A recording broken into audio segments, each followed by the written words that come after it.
दोस्तों, आज का यह वीडियो बहुत ही हैरान करने वाला है। आज का वीडियो आपको सोचने पर मजबूर कर देगा। आज की वीडियो जिसमें कुछ लोग मस्जिद के सामने नाचते और बाजा बजाते हुए नजर आ रहे हैं। दोस्तों, मस्जिद के सामने नाचने और बाजा बजाने वालों पर अल्लाह का अजाब आया क्या है? पूरा मामला जब आप इस वीडियो को देखेंगे तो हैरान रह जाएंगे। एक बारात जो मस्जिद के सामने से गुजर रही थी और जैसे ही वह मस्जिद के सामने पहुंची तो जोर जोर से बाजा बजाने लगा। लोग नाच गाने में मशरूफ हो गए। इसके बाद जो कुछ हुआ, जब आप इस वीडियो को देखेंगे तो आपकी आंखें खुली की खुली रह जाएंगी। वीडियो शुरू करने से पहले हम आपसे गुजारिश करना चाहेंगे कि अगर आप पहली बार हमारे चैनल पर आए हैं तो मेरे चैनल को सब्सक्राइब कर लें, साथ ही बेल के बटन को भी ऑन कर लें ताकि हमारी हर नई वीडियो का नोटिफिकेशन सबसे पहले आप तक पहुंच सके। प्यारे दोस्तों, आज के माहौल में आप देखते होंगे कि जहां जहां मस्जिद, जहां अल्लाह तबारक व ताला की इबादत की जाती है और मुसलमान जहां नमाज अदा करते हैं, वहीं जब कोई बारात या बाजा बजाने वाला मस्जिद के सामने से गुजरता है तो अक्सर लोग जानबूझकर तेज आवाज में बाजा बजाते हैं और नाच गाने में मशगूल हो जाते थे। इस तरह से अल्लाह के घर मस्जिद की हुर्मत को पामा करने की कोशिश करते हैं। प्यारे दोस्तों, एक वाकया है जो इस वक्त बहुत तेजी से वायरल हो रहा है। वह हजरत साबिर कलियरी रहमतुल्लाह अलैह का है। हजरत साबिर पाक का एक मामूल था कि जब वह असर की नमाज अदा करते तो नमाज के बाद अपने मुसल्ले पर बैठ जाते और अल्लाहू का जिक्र करते रहते। यह उनकी जिंदगी का एक मामूल था। बहरहाल एक दिन ऐसा हुआ कि जब नमाज के बाद वह अल्लाह का जिक्र कर रहे थे, तभी मस्जिद के बाहर से तेज आवाज में बाजा बजने की आवाज आने लगी। जब आवाज इतनी तेज हो गई कि इबादत में खलल पड़ने लगा तो उन्होंने अपने खास मुरीद हजरत शमसुद्दीन को बुलाया और कहा, बेटा शमसुद्दीन, बाहर जाकर देखो, आखिर यह आवाज किस चीज की है? यह अल्लाह का घर है, इबादत की जगह है, जहां बाजा बजाने का क्या मतलब है? अगर बाजा बजाना है तो दूर जाकर बजाओ। हजरत साबिर पाक का यह हुक्म पाकर हजरत शमसुद्दीन बाहर जाते हैं और उन बाजा बजाने वाले लोगों से कहते हैं कि बाबा कह रहे हैं कि मस्जिद से दूर चले जाओ और वहां जाकर बाजा बजाओ, क्योंकि इससे इबादत में खलल पड़ रहा है। लेकिन उन लोगों ने शमसुद्दीन से कहा, जाओ और बाबा से कह दो कि बाबा अपना काम करें और हमें भी हमारा काम करने दें। शमसुद्दीन ने उन्हें बहुत समझाया, लेकिन उन्होंने बात नहीं मानी। शमसुद्दीन वापस लौट आए और फिर वापस आकर मस्जिद में देखा कि आवाज और भी तेज हो गई है। इस पर हजरत साबिर पाक को गुस्सा आ गया और उसी गुस्से में उन्होंने शमसुद्दीन से कहा, क्या तुमने उन लोगों को नहीं बताया कि बाजा बंद करें? शमसुद्दीन ने जवाब दिया, बाबा, मैंने कहा था, लेकिन उन्होंने कहा कि बाबा से कह दो कि अपना काम करें और हमें हमारा काम करने दें।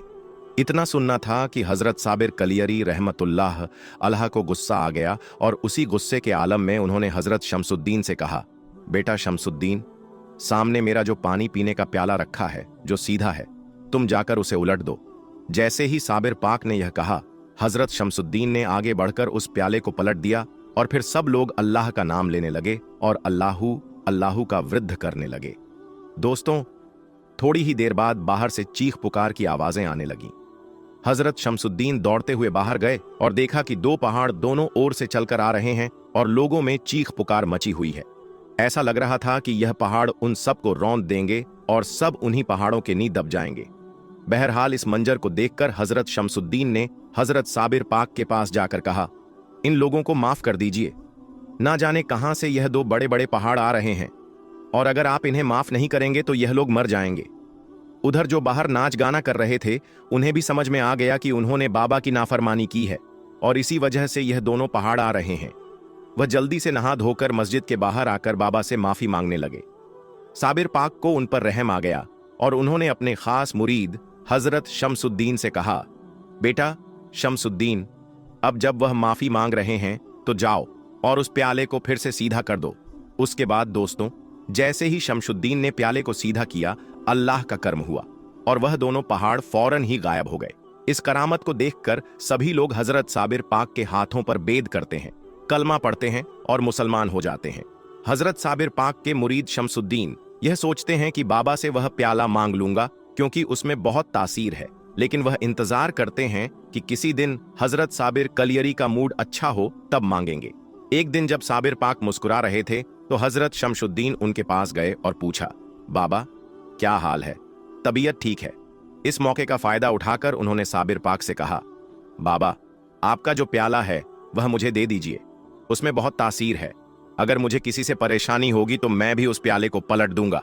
इतना सुनते ही साबिर पाक को गुस्सा आ गया और उन्होंने कहा, बेटा शमसुद्दीन, क्या तुम्हें लगता है कि वह तासीर प्याले में है? नहीं, मैंने 40 सालों तक अल्लाह और उसके रसूल का जिक्र किया है। अगर तुम मेरा सीना चाक करोगे तो उसमें सिर्फ अल्लाह और उसके रसूल का जिक्र ही मिलेगा। वह तासीर मेरे प्याले में नहीं बल्कि मेरे कौल में है। यह तो एक इत्तेफाक था कि मैंने प्याले का नाम लिया था। अगर मैंने अपनी जूती का नाम लिया होता और तुम जूते को पलटते, तब भी अल्लाह उन लोगों को उनके अंजाम तक पहुंचा देता। इतना सुनने के बाद हजरत शमसुद्दीन को असल बात समझ में आ जाती है और वह चुप हो जाते हैं। प्यारे दोस्तों, इस वाक़े से हमें यह सबक मिलता है कि अल्लाह के वली। दोस्तों, अब हम आपको मुंबई की एक और करामाती दरगाह के बारे में बताएंगे, इसीलिए इस वीडियो को आखिर तक देखते रहिएगा। दोस्तों, हजरत बिस्मिल्लाह शाह बाबा रहमतुल्लाह की मज़ार महाराष्ट्र के शहर है। मुंबई के इलाके saint George CST railway station पर मौजूद है। आपका पूरा नाम हजरत सईद बिस्मिल्लाह शाह कादरी रहमतुल्लाह है। आप आले रसूल हैं। आप मुल्क अरब से हिंदुस्तान तशरीफ लाए और महाराष्ट्र के शहर मुंबई के इलाके में सकून पजीर हुए। आप बड़े ही परहेजगार आबिद जाहिद थे। आप बड़े ही जलील उल कद्र वली कामिल है। आपका अस्ताना मुबारक मुंबई के सीएसटी रेलवे स्टेशन पर प्लेटफार्म नंबर 15 पर मौजूद है। इसलिए लोग जब भी सफर करने के लिए जाते हैं तो आपकी बारगाह में इस अकीदत के साथ हाजिर होते हैं कि जब भी सफर के लिए निकले तो उनका सफर आसान हो और आपकी दुआ से उनका सफर खैरियत से हो। आप रहमतुल्लाह की करामात के बारे में यह मशहूर है कि जब हजरत बिस्मिल्लाह शाह रहमतुल्लाह अरब से हिंदुस्तान तशरीफ लाए और मुंबई में सुकून पजीर हुए तो आपने अपनी इबादत गाह एक दरख्त के नीचे बना ली। जहां आपने इबादत गाह बनाई थी वहीं ट्रेन की पटरी लगाई जा रही थी। एक मर्तबा हजरत बिस्मिल्लाह शाह रहमतुल्लाह चाय बना रहे थे, जिसकी वजह से उसका धुआं उड़ रहा था और उस वक्त ब्रिटिश अंग्रेजों का जमाना था। वह लोग ट्रेन की पटरी लगा रहे थे। जब उन लोगों ने देखा कि दरख्त के नीचे से धुआं निकल रहा है तो वह लोग उसके करीब गए तो देखा कि एक बुजुर्ग अल्लाह के वली चाय बना रहे हैं। तो उन लोगों ने उनको हटने के लिए कहा, क्योंकि उन लोगों को वहां पर पटरी बिछा थी। लेकिन बिस्मिल्लाह शाह बाबा रहमतुल्लाह ने हटने से मना फरमा दिया। तो अंग्रेजों ने उनको जबरदस्ती हटा दिया और अपना काम शुरू कर दिया। काम करते करते रात गुजरी तो सुबह देखा कि जो पटरी उन लोगों ने बिछाई थी वह उखड़ी पड़ी हुई थी। तो फिर उन लोगों ने काम शुरू कर दिया और पटरी को वापस बिछाने लगे। इसी तरह रात गुजरी। फिर दूसरे दिन सुबह देखा तो फिर से पटरी उखड़ी पड़ी हुई थी। फिर से वह लोग पटरी बिछाते और वह उखड़ जाती। जब ऐसे 3-4 दिन ऐसे मामला होता रहा तो वह लोग समझ गए कि हो ना हो यह करामत उस फकीर की है जो चाय बना रहे थे। तो वह लोग पटरी को हटाकर दूसरी जगह शिफ्ट किया और फिर बिस्मिल्लाह शाह बाबा रहमतुल्लाह की वह इबादत वाली जगह को छोड़ दिया जहां आज आप रहमतुल्लाह की मज़ार पाक मौजूद है। तो दोस्तों, यह है अल्लाह के वली की शान के उन्होंने अंग्रेजों को यह सबक सिखा दिया कि कभी भी अल्लाह के वलियों से न उलझना। अल्लाह ताला उसके हबीब और हजरत सईद बिस्मिल्लाह शाह और तमाम वलियों से हम सबको मुकम्मल इश्क के रसूल अता फरमाए। दोस्तों, इसके अलावा आज की वीडियो में हम आपको एक और करामाती दरगाह के बारे में बताएंगे, इसलिए इस वीडियो को आखिर तक देखते रहिएगा। दोस्तों, आपने तो बहुत सी करामात के बारे में सुना होगा, लेकिन आज हम आपके सामने एक ऐसी करामात पेश करने जा रहे हैं जिसका हर किसी को यकीन करना बड़ा मुश्किल है। जी हाँ, आज हम आपके सामने एक ऐसी करामात का तजक करने जा रहे हैं जिसकी वजह से एक ट्रेन एक जगह रुक गई और आगे नहीं बढ़ रही थी। जी हाँ दोस्तों, ये करामत सैयद रहमतुल्लाह शाह उर्फ चुन बाबा की है। आपकी करामत के चलते एक ट्रेन अपनी जगह पर खड़ी हो गई, मानो वह बर्फ सी जम गई, आगे ही नहीं बढ़ रही थी। उस पर सफर करने वाले तमाम लोग परेशान हो गए। फिर कैसे यह ट्रेन आगे बढ़ी और कैसे हुई, यह करामत आइए आज की इस वीडियो में हम जानते हैं। तो आप इस वीडियो को पूरा आखिर तक जरूर देखते रहिएगा। दोस्तों, सच्चे आशिका औलिया जो औलिया अल्लाह से मोहब्बत करते हैं वह लोग इस वीडियो को एक लाइक करके चैनल को सब्सक्राइब जरूर कर लीजिएगा। प्यारे दोस्तों, हजरत चुन बाबा रहमतुल्लाह, आपका नाम हजरत सईद अली शाह रहमतुल्लाह है। आपका आस्थाना मुबारक उज्जैन में है। सईद रहमतुल्लाह शाह उर्फ चुन बाबा रहमतुल्लाह बड़े ही शान और मकाम वाले बुजुर्ग गुजरे हैं। आपसे बेशुमार करामात का जुहूर हुआ, लेकिन एक करामात आपकी ऐसी है जिसे सुनने के बाद आप सभी हैरत में पड़ जाएंगे। एक बार का जिक्र है, हजरत सैयद रहमतुल्लाह शाह उर्फ चुन बाबा रहमतुल्लाह ट्रेन में बैठकर उज्जैन से फतेहाबाद जा रहे थे। रास्ते में चिंतामनगढ़ स्टेशन पर टीटी, जिसका नाम बीसी पाठक है, उसने आपसे टिकट मांगा। आपने कहा, आइए खुदा के बंदे, हम फकीर हैं, टिकट विकट हम नहीं जानते हैं। टीटी बहुत हैरान हुआ, उसे गुस्सा आ गया और कहा, बाबा टिकट तो दिखाना पड़ेगा, वरना ट्रेन से नीचे उतार दिए जाओगे। उसके बाद भी हजरत चुनचुन बाबा ने वहीं फरमाया, हम फकीर हैं, हमारे पास टिकट विकट कुछ नहीं है। यह सुनते ही टीटी पाठक को बहुत गुस्सा आया कि उसने उसको जबरन ट्रेन से नीचे उतार दिया और उनको बुरा भला कहने लगा। जब टीटी ने आपके साथ इतना बुरा सलूक किया तो आपको जलाल आ गया और आप वहां से चुपचाप चले गए।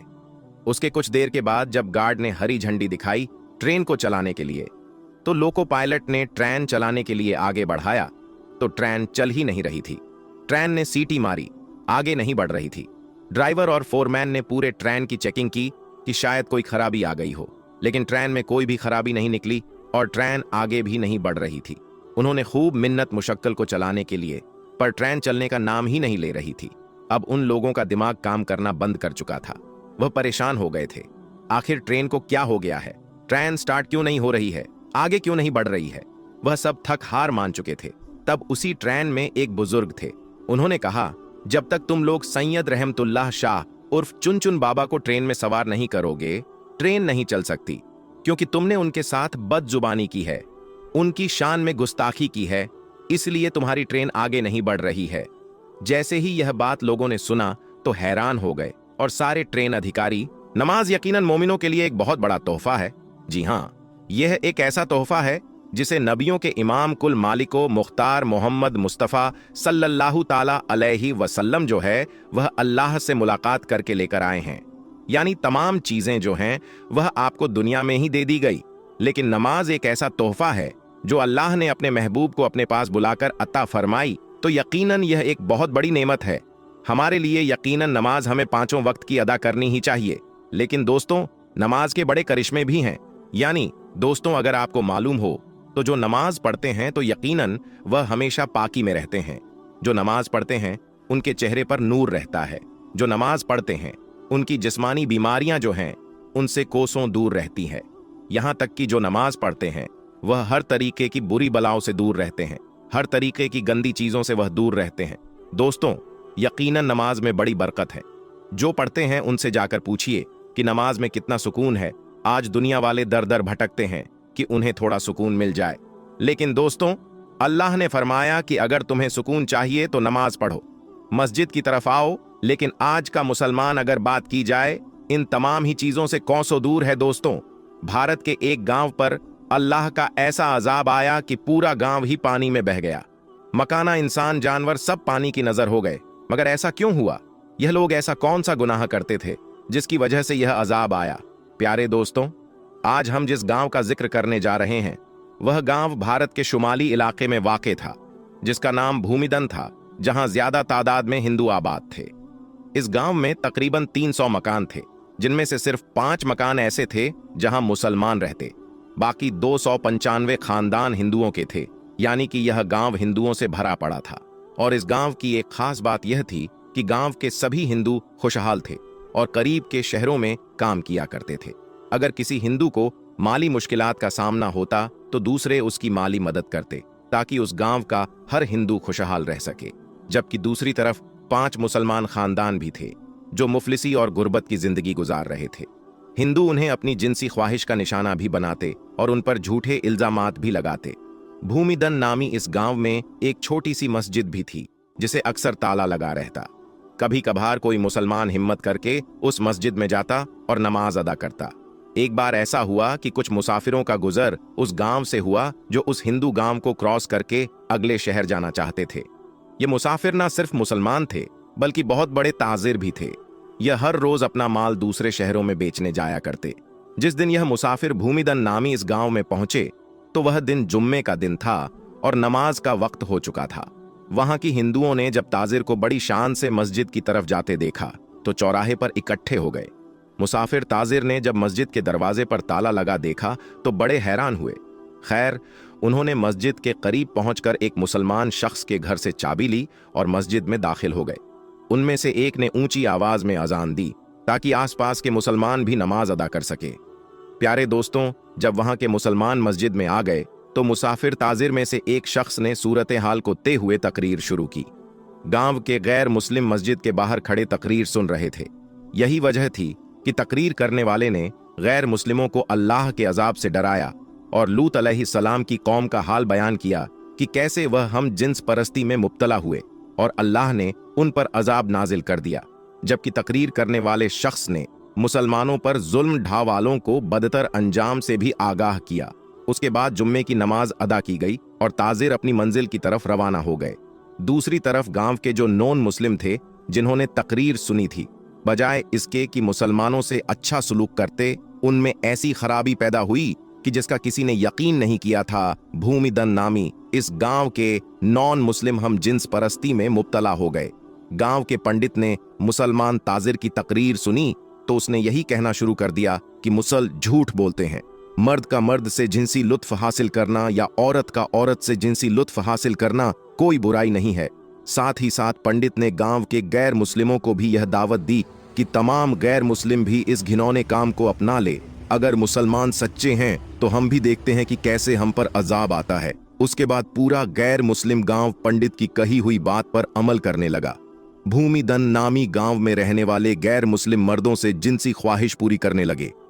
भूमिदन नामी गांव में रहने वाले गैर मुस्लिम अपनी जिनसी ख्वाहिश मर्दों से पूरी करने लगे और गैर मुस्लिम औरतें भी लज्जत के लिए दूसरी औरतों का इस्तेमाल करने लगीं।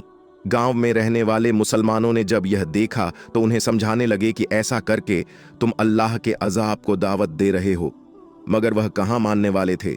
जब उनके जिनसी जरायम हद से ज्यादा बढ़ गए तो पांचों मुस्लिम घरानों ने उस गांव से जाने का फैसला कर लिया।